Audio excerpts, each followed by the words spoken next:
Jacqueline, I have a visual impairment. People sometimes ask, do you wish, Aaron, you could have your vision back? Do you get that question as well for your hearing? Oh, I absolutely get asked that question. And to be quite honest, Aaron, I don't want all of my hearing back. Every challenge holds a story.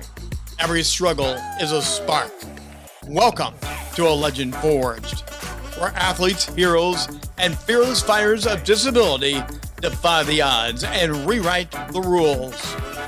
Learn to live an unfiltered life with the unstoppable Aron O'Dowd. A Legend Forged begins now. Welcome to A Legend Forged with Aron O'Dowd. Today, Aron speaks with a mother and a daughter about an extra special bond that they now share. Meet Melinda Starling and her daughter, Jacqueline Robertson. Jacqueline was born with hearing loss issues that only got worse as time went on. Yet Jacqueline has achieved great success in her life, and she's found her own path through the disability of hearing loss. So now let's join Aron as he starts the show with the mother, Melinda, and they go back in time and discuss how she discovered Jacqueline had a hearing problem. Melinda, you created Jacqueline into the world. Tell us about how you came to discovering of her hearing impairment. Well, it wasn't until a couple of years after her birth that we discovered her impairment, and it was she was born and immediately placed in neonatal intensive care. So she's my miracle baby, and we took her for regular checkups that needed to occur as a result of being a NICU baby. And it wasn't until the second year that the doctors informed us that there was something wrong with her hearing. And then we started all of the hearing tests. And at the age of 2, she received her first set of hearing aids. So it was a wee bit of a shock for us, to say the least. But one of the things that people say, well, how could you not know? Because when they're little babies, you're looking at them and you're in their face all the time, right? Really very attentive and close. So um, it's a learning adventure for sure. As a mom, how did you adapt to impact her needs? Gosh, Aaron, in that moment, you just start learning as much as you can and figuring out everything that needs to happen for the welfare of your child. Um, you know, there was that moment of, oh my gosh, what did I do? How did this happen? But that wasn't that didn't serve anything.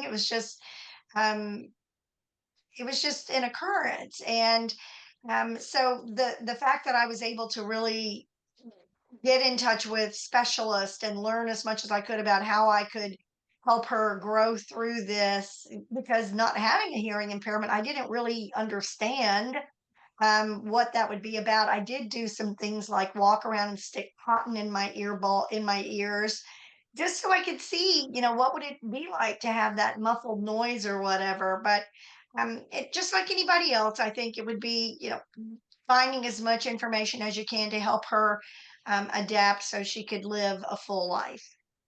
Wow. Jacqueline, do you remember as a toddler receiving your first hearing aids? No, sir, I don't. I just know that, based on what mom has told me, I did receive my first ones at 2, and since then, every couple of years or so, depending on, growth spurts and things like that, that I would need to um, have new hearing aids. But no, I don't remember at 2 years old having like, here's your first hearing aid. But could I interject here? Yeah. She was actually sitting on her dad's lap, and the otolaryngologist put the hearing aids on her, and just the look on her face was like, first it was like she was really shocked. She didn't know what she was listening to, and then she could hear our voice, and she started laughing, and so it was a pretty pivotal moment in her little life. Yeah. Oh, wow. And Jacqueline, give us a picture of what it's like to grow up with a hearing impairment. On the practical side of things of having the actual hearing aid, there was a lot of doctor visit that would occur that they would, I don't even know what the technical term is, but it's like pink goo that they would put in my ear to form the hearing aid mold that would go with the actual hearing aid so that it would allow for me to hear. Um, and that's happened throughout my life, in addition to the tests that they run to make sure, uh, is my hearing continuing to be stable? Has it decreased any? Throughout my life, it has not increased at all. It either stayed the same or declined. At 13, it declined some, and since then, it's been, knock on wood, it's been stable since then.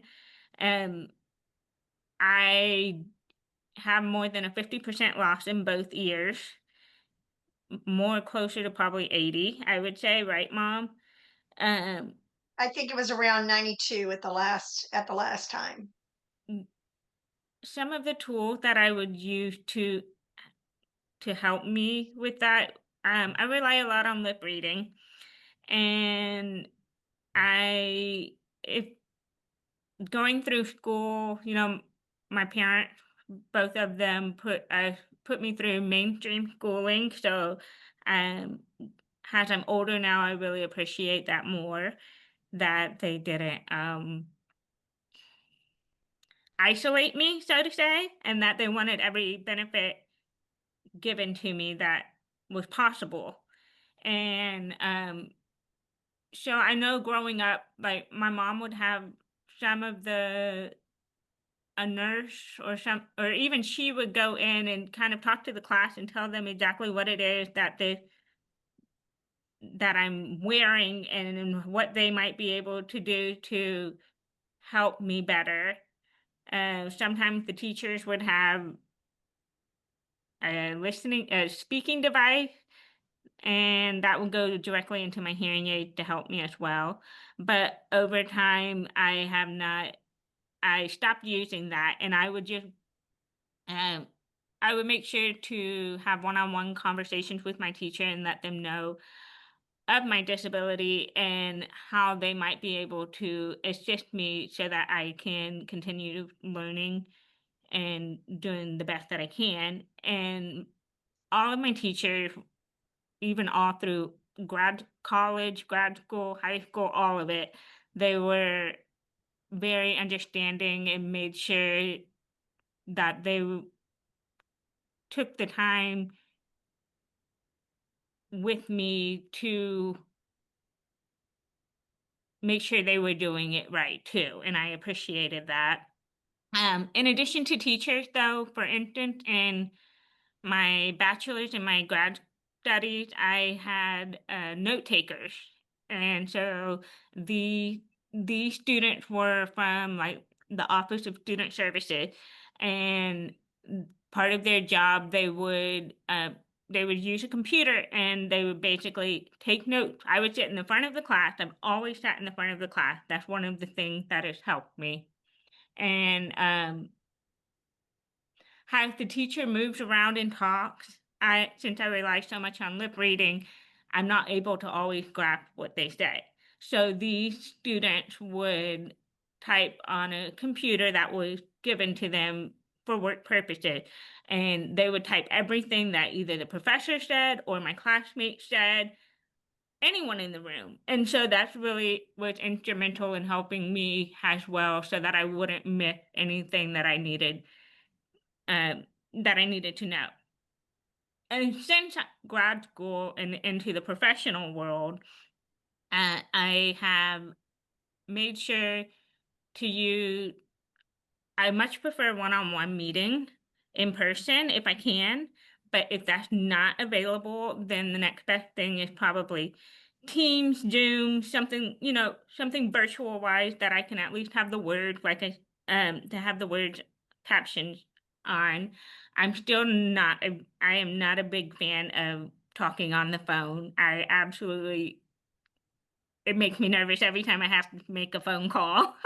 I But understand. I love FaceTime. I can do FaceTime, but like, Man, I have to say, like, sometimes when work, like, you need to make this phone call, or I have to make a personal phone call, and there's no way around it. I'm like, okay, I have to like psych myself up to do this, and it like takes a little while, and it's like, okay, I can do this. But eventually I do it, and sometimes the results are wonderful, and sometimes the results are I need to find another avenue to still take care of whatever I need to take care of. Um, so that so far is my journey. Wow. I get calling mom on the phone is way easier than calling a stranger on the phone with FaceTime, you know? Absolutely. Yes. And Melinda, you know, as a mom, how do you adapt to her needs as an adult? Because she sound, you know, Jacqueline, you seem very independent. You're conquering the world. How does mom interact? Because mom wants to make sure everything was okay, do this for you, do that, you know? She is fiercely independent. That's one thing, and I'm really proud of her for that because I really can't imagine what it's like to go through this world not being able to hear. I mean, even things as simple as going to the Department of Public Safety. Here in the States, we've got a card that you can have in your car. And if you get pulled over, or if something happens, she keeps it in the car in the pocket and it says, I am hearing impaired. So they will know that she's not ignoring them or whatever if something should happen.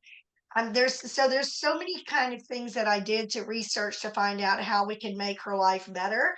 As an adult, she's amazing. She's doing important work at UT Health Science Center in San Antonio, along with Veterans Affairs, and I have, especially after just her going off to college. She didn't go anywhere locally. Her grad school was in another state, and so I learned that I am there to support her, whatever she needs. If she needs me to make a phone call for her, I used to do that. She has a husband now that does that for her, Mhm. and he's amazing, and we're really blessed to have him be so open, and he's now her sometimes translator or whatever, and it's pretty cool to watch that. But Aaron, I think just like any other mother, you want to give if children are like kites, you want to give them enough string that they can fly. But it's hard to let go of that complete tether, and sometimes want to reel that kite string back in. And I do like to hover a little bit sometimes, but I try not to do that too much. I think you do a wonderful job, Mom. Thank you, sweetheart. Like Mom said, I am very independent. I very much have this mindset of I want to try it, and if it works out, great, and if it doesn't work out, that's okay too. I also think that having the foundation that I do, that Mom set up for me, allow for me to be as stubbornly independent as I am, because I know that if push comes to shove, if anything should happen, I do have someone somewhere to fall back on. So it allows me the freedom to have spread and continue to spread my wing even more. And like Mom said, my husband helps me on the phone when I need it. He also translates, but in addition to my husband, I've also had my sister, and my sister's been an incredible support as well. So I'm very blessed to be surrounded with so many people that, uh, while they don't intricately might while they might not intricately understand, they definitely empathize and sympathize and support me in whatever I might need to be doing. And I will say also that it's never I have never let my hearing stop me, and I think that's so important because sometimes, growing up, you might be scared to try something new, or you might think, "Oh, what if this person doesn't like me, or that person doesn't like me?" And I think one of the biggest advice I might have is to just try it. You never know. You could end up meeting your very best friend. Jacqueline, I have a visual impairment. People sometimes ask, do you wish, Aaron, you could have your vision back? Do you get that question as well for your hearing? Oh, I absolutely get asked that question. And to be quite honest, Aaron, I don't want all of my hearing back. I like my silence when I take off my hearing aid. I can decompress and recharge my batteries again, so to say. So, and on top of that, I think I wouldn't know what to do with all of the sounds that I'd hear if I had regained all of my hearing. I remember when I got my most recent hearing aid that I I remember hearing the road noise and I was like, "What is this?" and and it was loud at the time. And so, your brain is amazing and it adjusts to whatever you might need, whatever, it might compensate for whatever disability that you have. But at the end of the day, Aaron, I am perfectly happy having had this disability and all of that. Everything has taught me from the challenges to the benefit, and I wouldn't want to change it. I would not want my full hearing back at all. I'm going to ask the same question to Melinda. As a mom, do you wish your daughter could hear perfectly? Well, I mean, what I want for her and what she wants for her, I think I've gotten so many gifts from raising a hearing impaired child. She has blessed me in ways that, are just um, incalculable. And so, um, do I think it would be great to have a fully functioning hearing child? Probably, but we have adapted and it's the way of life. The one thing I will say is that I too am guilty sometimes. She's so independent and she's so amazing. She comes to the house and it's simple things like when you're speaking with a person and you turn around, walk away, and you're finishing your sentence, she can't hear that. And so I forget that she doesn't have full capacity, and I just trail off and turn around and walk away. And she's like, "Mom," I'm like, "I'm sorry, I forgot." So, I mean, if anything, it's sometimes a little embarrassing for me, my own child. But that just speaks to she's 100% perfect to me. I don't I don't need anything more from her. Yeah. Uh, Yeah. I would like to Jacqueline talking about having her courage. One day I get this phone call and she said, "Mom, I'm trying out for the Houston Oilers cheerleading dance group." I'm like, "You're what?" And Whoa. And I was flabbergasted. Now she is a fabulous dancer. I mean, an amazing dancer. Like she gets thrown up in the air and twirl. I mean, she's an amazing dancer. But when she said she was going to try out for this cheerleading squad, I just couldn't wrap my head around that. But that just goes to show you, she will try anything she wants to experience, she will try it. And honestly, that's another gift I get from her. If she will try anything, I can try anything too. And as a mom, what is the biggest lesson you learned having a daughter with a hearing impairment? You give people grace. There's so many people that just looking at them, we have no idea what's going on with them. And regardless of whether it's a physical disability or something going on personally or professionally or whatever, um, having the ability to give and to receive grace as well. It's a two-way street. And just treating everybody with respect and showing love to them because everyone deserves that. Jacqueline, what do you love to do outside of work and as a relaxation? I love to work out. I love to dance, like mom said. I really love to read books. I love to go hiking. being outside really calmed me down. So a lot of my a lot of my outside activities revolve around being outside. Um, growing up, I did swimming and volleyball, and I still really love those. So, I mean, they take on a different form as you get older, of course, but the love that I have for doing sports is still very much alive inside me, and so listening to music, dancing, hiking, rollerblading, working out, most everything. Wow. And is it what do you do for work? I'm a program manager for the Veterans Affairs Elizabeth Dole Center of Excellence for Veteran and Caregiver Research, and uh, I'm based out of UT Health San Antonio, caring for the caregiver program.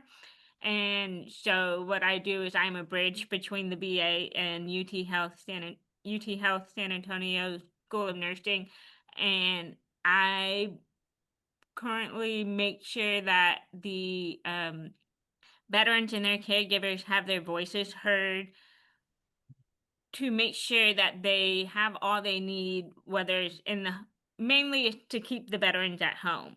But it's very important that not only do the veterans get the care they receive, but also their caregivers get the care they receive as well. Because being a caregiver takes on it's another responsibility too. The mental, the physical load, things you just don't even think about really. And so it's important to make sure that everybody is seen and heard. So what I do is I'm part of a 5-year study currently that makes sure that these individuals are heard, and when they are heard, they have they get the resources that they need to be able to continue caring for their loved one and caring for themselves as well. Why do you love working in this field?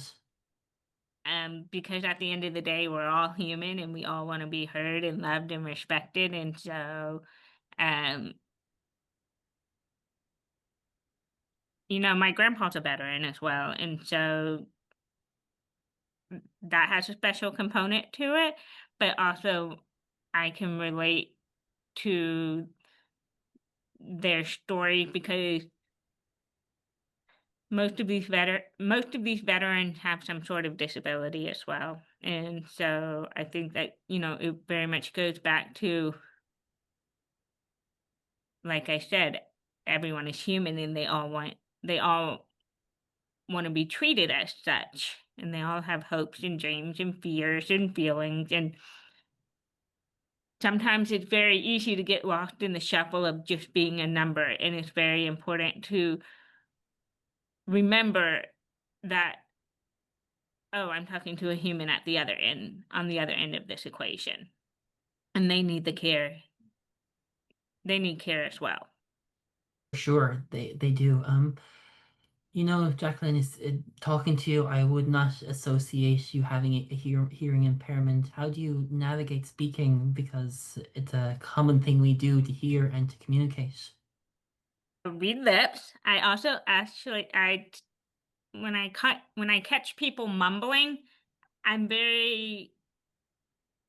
will tell them to please stop mumbling and to speak more clearly, and or if they're moving around, then they need to stop moving around. So I'm very vocal when I need to be about it. Honestly, Aron, I just do it. I just I just do it. Speech Well, therapy. Jacqueline, your experience with speech therapy? Yes. I went to speech therapy growing up elementary school, Mhm. and they worked a lot with me as well. Um, I they worked a lot with the S's sound. I still every so often find myself struggling with that one, but I continue to keep going. So the speech therapy has a lot of its benefits as well. If there was a piece of advice or someone starting off with a hearing impairment, what would you recommend to do? Don't let it hold you back. If there's anything you want to do, don't be afraid to try it. Because you'll find out so much about yourself, and you might be able, you realize, oh, I did this hard thing, and it's made me even stronger. And don't let it hold you back from your hopes and your dreams. Wow, what are your dreams and legacy you want to build as Jacqueline? I guess the legacy would be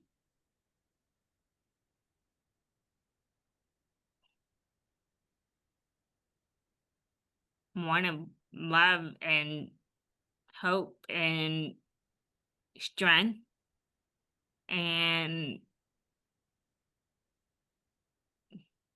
like I said, knowing that you can do hard things no matter what. Melinda, as a mom, you're seeing your daughter grow and grow and grow, and what would your legacy be for, someone listening to a hearing impairment or starting off the way you did with Jacqueline? I would say first and foremost, just arm yourself with as much information as you can. Once you get over the realization that this is happening, just look. I promise, there's going to be so many gifts in this that you're not going to realize at first. But look for the gifts in this. Do what you can to support your child or a loved one. She mentioned her sister. Her sister has been her biggest advocate. She's been her translator. I have seen her stop people cold and say, she can't hear you. She needs to read your lips. So please speak to her directly. It's just like stay out of it, right? But just give them the support that they need, and say I was a smothering mom. I mean, because it was important to me that Jacqueline have the balance of having knowing that she's really loved, but also being able. I knew that one day she was going to grow up, and those hearing aids weren't going to be cute anymore to society. They were going to be something that could either be a barrier or could be a bridge to having a conversation and learning more. And I think that she's done a great job of being the bridge person for that. So I would say just, find out as much as you can, give them the support that you can, avail yourself of everything that is available to them in terms of education, assistance, because having a disability is expensive. So just be aware and love them and do everything you can to support them. I want to say thank you so much, guys, for sharing this amazing experience. And remember, you guys are inspiring other people that are going through the similar journey. Thank you, Aron, for having us. It's been a Very delight. much so. Thank you for having us. What a great show. That show shows us a mother's love and care, and how a young lady did not let her disability of hearing loss curb her desire to learn, grow, and live a bold life. Come back next time and join host Aron O'Dowd as he talks with another athlete, hero, and fearless fighter of disability. They're defying the odds and they're rewriting the rules of their life, or maybe the life that others thought they might have. Come back next time and join us for A Legend Forged.